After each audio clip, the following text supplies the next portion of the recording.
right, just to be there is no question that Securitas, that Abigail, that Lindsay, the demons that are gang stalking, driving out the property of Chevron while they're targeting me with impossible light, are doing so in furtherance of murder and are indeed stalkers, okay? That includes every airline.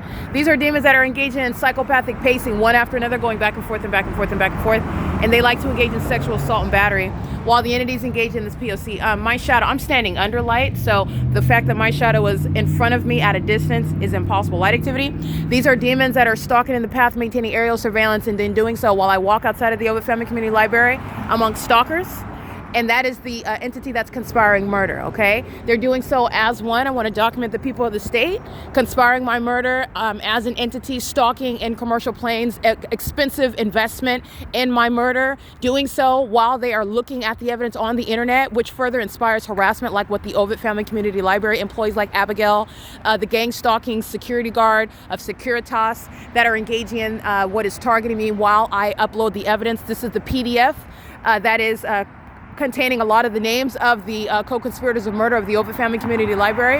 This is the entity. Ovid Family Community Library is nothing other than a venue. This is the same entity, a gang, okay, that makes up a whole entity that are stalking, and that's why the airport is deviating even farther north up Euclid Avenue. That's the downtown Ontario luxury apartments over there behind the Arco, where they are stalking and hovering, same elevation, same audible activity, doing so while they're stalking as a population. Okay, that is not creating any headlights on that wall over there. You see the headlights? It's not going to blind. And when you're driving behind people, they're not blinding each other. And also their headlights are not shooting to create any of my shadows on the wall, contrary to what I'm documenting. These are not just stalkers, they're demons.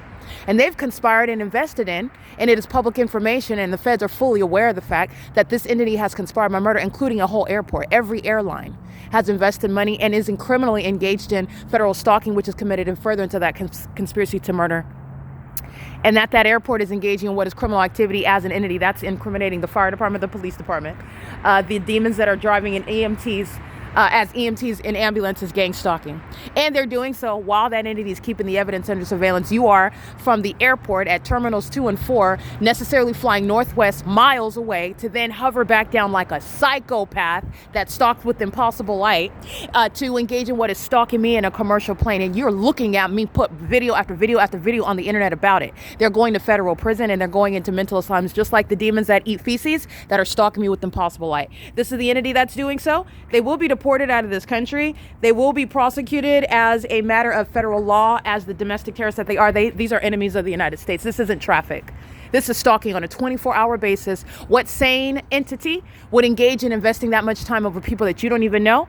This is an organized system by the government. This is domestic terrorism. These are the demon-possessed. Okay? This is P.O.C. It's currently 9:49 p.m. where the Ontario International Airport is speaking to the city of Ontario, that's speaking to the state of California, engaging in that pattern of conduct. P.O.C.